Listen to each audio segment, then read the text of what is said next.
చూడలేదు మనం ఏమి లేదు. హలో సుధాకర్ గారు, నేను లక్ష్మణ్ రావు రిపోర్టర్ మాట్లాడుతున్నాను. చెప్పండి. సార్ ఏంటి వచ్చారండి ఆయన రాలేదండి. శ్రీచరణ అరెస్ట్ అవ్వలేదా? టీచర్ ఇక్కడికి రాలేదు, అది మ్యాటర్. సరే, ఇక్కడ వాళ్ళ ఫాదర్ని అడిగితే లేదండి, నేను 4 రోజులని చూసి వెళ్ళిపోయాడు అని అంటున్నారు. చాలా స్విచ్ ఆఫీస్ ఉంది. మరి అక్కడికి అదే సార్, ఫాదర్ ని అడుగుతున్నారు మీరు, కరెక్టే. 4 రోజులు అయింది వెళ్ళిన వాడు, వాళ్ళ అబ్బాయి తప్పు చెయ్యలేదు అంటే వాడు ఇక్కడికి వచ్చి సరెండర్ అవ్వాలి కదా పోలీసుల దగ్గర. ఇక్కడ పోలీసులు వాళ్ళ అమ్మకి నాన్నకి ఏం చెప్పారు? మీ అబ్బాయి ఎక్కడున్నా మా దగ్గర రావాలని చెప్పారు, లేదంటే మిమ్మల్ని కస్టడీలోకి తీసుకోవాల్సి వస్తుందని వీళ్ళు క్లియర్ కట్ గా చెప్పారు ఇక్కడ పోలీసులు. అలా అదే ఆయన అయితే మా అబ్బాయి అయితే ఏ తప్పు చేయలేదు, పోస్ట్ మార్టం కూడా వస్తుంది అప్పుడైనా తేలుతాయని చెప్పేసి అని అన్నారు ఆయన. హలో, మా అబ్బాయి అయితే ఏ తప్పు చేయలేదు, పోస్ట్ మార్టం రిపోర్ట్ వచ్చినప్పుడు అన్ని తేలుతాయి అన్నారు దుర్గాప్రసాద్ గారు. హలో హలో అండి. ఇప్పుడు వాళ్ళ మదర్ ఫాదర్ ఇచ్చిన స్టేట్మెంట్లు ఏవైతే ఉన్నాయో అవన్నీ కరెక్టేనండి, ఒప్పుకుందాం. ఇప్పుడు పోస్ట్ మార్టం రిపోర్ట్ వచ్చిన తర్వాత చూద్దాం అన్నారు కదా. ఇప్పుడు నేనే తప్పు చేయలేదు అన్నప్పుడు ఇదే ప్రెస్ ముందు అంటే నేనే తప్పు చేయలేదు, నా భార్య మేము చాలా హ్యాపీగా ఉన్నాము, వాళ్ళకి నా తరపు నుంచి ఏ సహకారం, నా తల్లిదండ్రుల ఆటలు వాళ్ళకి కూతురు అడగలేదు, నేనే కొడుకుని, వాళ్ళు ఏదైనా చెప్పచ్చు ఏదైనా అనొచ్చు ఏదైనా చేయొచ్చు అన్నారు కదా. ఇప్పుడు ఆయన చంపట్లేదు, కొట్టట్లేదు, తిట్టట్లేదు, న్యాయ జస్టిస్ అడుగుతున్నాం కదా. ఇప్పుడు అతను ఏ తప్పు చేయనప్పుడు పోలీసులు వచ్చి ఇక్కడ కనిపించరా బాబు అన్నప్పుడు తను అన్ని విధాలుగా సహకరిస్తా అన్నాడు కదా. 4 రోజుల నుంచి ఫోన్ స్విచ్ ఆఫ్ చేసుకుని ఎక్కడికి వెళ్ళిపోయినట్టు? ఇప్పుడు నేను కడిగిన ముత్యాన్ని అన్న మనిషి కనిపించడానికి ఏముంది సార్? ఓకే, మీరు అన్నట్టు వినండి, పైపించి మన వాళ్ళు ఎవరో అన్నారు ఎలిగేషన్స్ వేసి ఏదో అరెస్ట్ చేయమన్నారు లేకపోతే ఏదో అన్నారు కదా. ఎలిగేషన్స్ అయితే తను చెప్పాలి కదా, నేను ఏ తప్పు చేయలేదని మనిషి అసలు భయపడాల్సిన అవసరం ఉంది సార్. ఇప్పుడు ఏ తప్పు చేయనోడు అంత కాన్ఫిడెంట్ గా పోస్ట్ మార్టం రిపోర్ట్ వస్తుంది, I'm here, post mortem report వస్తుంది, ఐ విల్ బి హియర్ అన్న మనిషి ఈరోజు ఏమైపోయాడు సార్? 3-4 రోజుల నుంచి ట్రై చేస్తుంటే ఫోన్ స్విచ్ ఆఫ్. ఇప్పుడు తప్పు చేసినాడు కదా సార్ దాగోవాలి. మాకు తప్పు న్యాయం జరిగిందని మేము బయట తిరుగుతున్నాం మా గోల్డ్ వినిపించుకోవడానికి, కానీ ఏ తప్పు చేయనప్పుడు భయపడాల్సిన అవసరమే లేదు. ఇప్పుడు ఆ రోజు ప్రెస్ మీట్ ముందు మీ అందరు విలేకరులు అందరి ముందు ఇదే మాట చెప్పాడు కదా తను, అదే మాట ఈ రోజు పోలీస్ దగ్గరికి వచ్చి మన యంత్రాంగం ఉంది కదా, సార్ నేను ఏ తప్పు చేయలేదు, మీకు ఎటువంటి సహకారం కావాలని పోయింది తన భార్యే. అంత కన్సర్న్ ఉన్న వ్యక్తి ఈజీగా చెప్పొచ్చు, సార్ నా తరపు నుంచి మీకు ఎటువంటి సపోర్ట్ కావాలని ఐ విల్ బి హియర్. అది కదా మగా లక్షణం. అది మానేసి నేను తప్పు చేయలేదని మీ ముందు 2 స్టేట్మెంట్లు ఇచ్చేసి 3-4 డేస్ నుంచి ఇప్పుడు తను ఎవరు కొట్టట్లేదు, చంపట్లేదు, లేకపోతే ఇంకొక విధంగా అరెస్ట్ చేయట్లేదు కదా. ఏం జరిగిందో చెప్పరా బాబు అన్నారు, నిజం చెప్పు అన్నారు, అందులో తప్పే ఉంది సార్. ఏ తప్పు జరగనప్పుడు అతను జెన్యున్ గా నిలబడాలి కదా. ఇటువంటిప్పుడు కదా నిలబడాల్సిందే, తన భార్యకి జస్టిస్ కోసం తను కదా నిలబడాల్సింది మా అందరికంటే ముందు. తను ఎందుకు తాగుంటున్నాడు? 3 డేస్ అయింది బయలుదేరిన వాళ్ళ మదర్ ఫాదర్ స్టేట్మెంట్ ఇచ్చారు సార్. ఈవెన్ ట్రైన్ లో బయలుదేరిన ఈ పాటికి ఆల్రెడీ డైరెక్ట్ పోలీసుల దగ్గర నిన్న ఎప్పుడో వచ్చి కలిసి ఉండాలా. ఈవెన్ ట్రైన్ లో బయలుదేరిన ఏం నడిచి బయలుదేరాడు సార్. మరి జనాల్ని అంత తప్పుదోవ పట్టించడానికి ఏముంది సార్? ఇప్పుడు ఒక విషయం సార్, తన గురించి మేము ఎలిగేషన్ అన్న తప్పుడు ప్రచారం చేసాం అనుకోండి, మాకు కలిసి వచ్చేది ఏముంది సార్? నా తెలియకడుతున్నాను మా అమ్మాయి జస్టిస్ కావాలి కానీ ఎవరి గురించి అయినా సరే లేనిది ఉన్నట్టు ఉన్నది లేనట్టు చెప్పడం వల్ల మాకు కలిసి వచ్చేది ఏమన్నా 1% ఉందా సార్? ఇప్పుడు వైఫ్ అండ్ హస్బెండ్ ఇద్దరే ఉన్న రూమ్ లో 3rd పర్సన్ వచ్చాడా?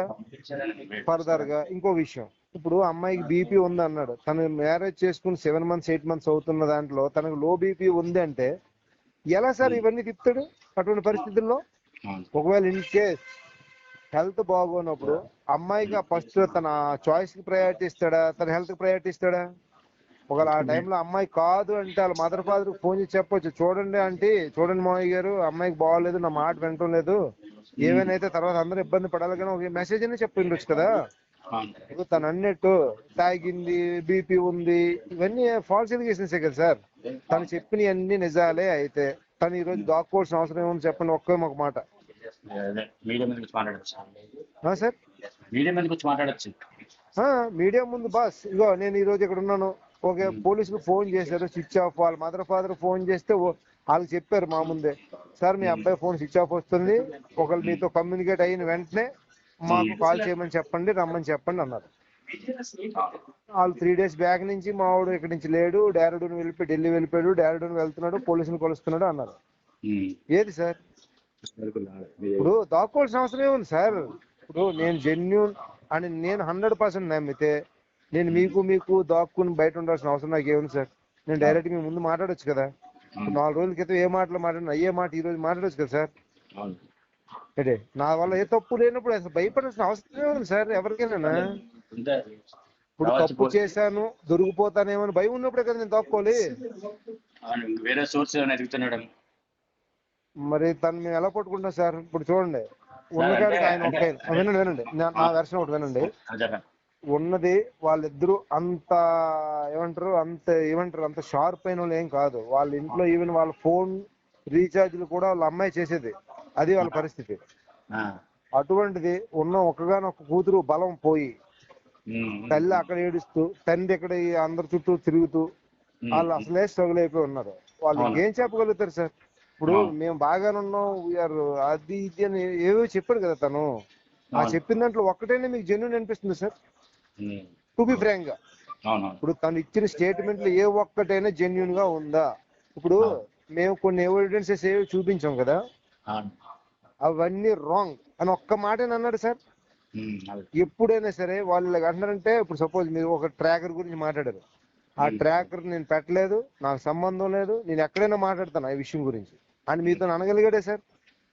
అమ్మాయి ఇలాగ అయిపోయిందంటే ఇలా జరిగిపోయింది. ఇప్పుడు చూసారా మన ఏమంటారు ఎంప్లాయ్మెంట్ ఆఫీస్ లో ఒక క్యాసెట్ ఉంటది, ఉదయం నుంచి సాయంత్రం వరకు క్యాసెట్ ప్లే అవుతుంది, అది అయిపోయింది తిప్పేస్తారు, మళ్ళీ అదే రిపీట్ అవుతుంది. అలాగా చెప్పింది చెప్పి అదే చెప్తున్నాడు తప్ప ఇంకో మాట వస్తుంది సార్. ఓకే అతను అనుకున్నట్టు అతను చెప్పినట్టు అన్ని కరెక్ట్ అనుకుందాం ఒక్క నిమిషానికి. సో ముందుకు రావాలి కదా సార్. ఇప్పుడు దాక్కోవాల్సిన అవసరం సార్. సార్ నేను తప్పు చేసినప్పుడు అబద్ధం చెప్పినప్పుడు రెండోసారి మీ ముందు మాట్లాడడానికి భయపడతాను సార్, దాక్కోవాల్సి వస్తుంది సార్. ఆ క్షణానికి మీ నుంచి తప్పించుకోవడానికి ఏదో మాట్లాడతాను అంటే తప్పించుకోవడం కోసం ఆ మాట మాట్లాడి తప్పించుకుంటాను. లేదంటే తప్పు చేయనప్పుడు ఎందుకు సార్ నలుగురు ముందు మాట్లాడడానికి ఏముంది? ఈయనేమో ఇక్కడ నిలిగిపోతున్నారు, ఆవిడేమో అలాగే అయిపోతున్నారు. తను మాత్రం హ్యాపీగా ఉన్నాడని నేను అన్న కానీ ఎక్కడున్నా ఉన్నాడు కదా హ్యాపీగానే. 10 రోజులు బట్టి అక్కడ ఉండిపోయారు. ఆ రోజు ఏ వాయిస్ అన్నాడు సార్? నేను ఏదైనా తప్పు చేస్తుంటే ఇలా బయట ఎలా తిరుగుతాను అన్నాడు కదా. మరి ఇప్పుడు ఎందుకు సార్ హైడ్ అయిపోయాడు మనిషి? తప్పు చేయకుండానే దాక్కున్నాడు అంటారా? తన వాయిస్ తీసుకుందాం. నేను ఏదైనా తప్పు చేసి ఉంటే ఓకే, తప్పు చేయకుండా ఉండుంటే ఎందుకు దాక్కున్నావు? రా ముందుకు రారా బాబు, వెళ్ళు. నీ భార్య కేసే నడుస్తుంది అక్కడ. ఇప్పుడు ఆ రోజు అంత ధైర్యంగా ఒక మనిషి నీతో ఉన్న నీ భార్య రూమ్ లో చనిపోతే అంత ధైర్యంగా బాడీని తీసుకొచ్చి అన్ని చేపించావు, వైద్యవారి దహన సంస్కారాల వరకు పక్కనున్న మనిషివి, ఈరోజు దాక్కోవాల్సిన అవసరం నీకేముంది? ఇఫ్ యు ఆర్ రైట్ నువ్వు దాక్కోవాల్సిన అవసరం లేదు కదా. చెప్పండి. మీరు చెప్పిందన్నీ కరెక్టే అయితే ఈరోజు దాక్కోవాల్సిన అవసరం లేదు తనకి. నలుగురు ముందు నుంచి హ్యాపీగా మాట్లాడొచ్చు. ఏ విధంగా సహకారాలు అందిస్తున్న వ్యక్తి 4 రోజుల నుంచి ఎందుకు దాగున్నాడు? అది కదా అడగాల్సింది. ఏమొచ్చింది ఏమైందంటే మేము ఏం చెప్తాం సార్? ఇంకా ఇక్కడేమో వీళ్ళు ఇబ్బంది పడుతున్నారు, ఈయన అక్కడేమో ఆవిడ ఇబ్బంది పడుతున్నారు. అదే జరుగుతుంది సార్. మీ మీడియా మిత్రులందరికీ మేము చెప్పగలుగుతాం సార్. సార్ చెప్పిందండి చిన్న అందుకోసం చెప్తున్నాను. ఒక సుధాకర్ గారి చేత 4 రోజులు అయినా కూడా మనిషి కనిపించలేదు. ఎంత టెక్నాలజీ వచ్చింది, ఎందుకు పట్టుకోలేరా? ఎన్నో పెద్ద పెద్ద కేసులు ఇలాంటి కేసులు చేయించారు పోలీసులు. ఈ 4 రోజులు బట్టి కనిపించాల్సి వచ్చారు తిరుగుతున్న ఈ వ్యక్తిని ఎందుకు పట్టుకోలేకపోతున్నారు అని ఒక చిన్న ఆ నాన్నగారు ఒక వీడియో రిలీజ్ చేస్తే మొత్తం అన్ని ఛానల్లో ప్లే చేయకపోవచ్చు సార్. ఒక్క వీడియో ఛానల్ మాట్లాడించాను సార్. ఒక నిమిషం మాట్లాడి పెడితే అన్ని ఛానల్లో నేను ప్లే చేస్తాను. ఎందుకంటే టెక్నాలజీ పెరిగింది దేశంలోనే, పట్టుకోవడం చాలా ఈజీ. 4 రోజులు బట్టి మనిషి తిరిగి ఎందుకు పట్టుకోలేరండి? ఈజీ పట్టుకోవచ్చు. ఆ ఒక్క ముక్క ఇంత వీడియో మాట్లాడేసి పంపించారు నాకు పంపిస్తారు. మొత్తం అన్ని ఛానల్ నేను పే చేపిస్తాను. Okay sure sir. Okay okay అండి.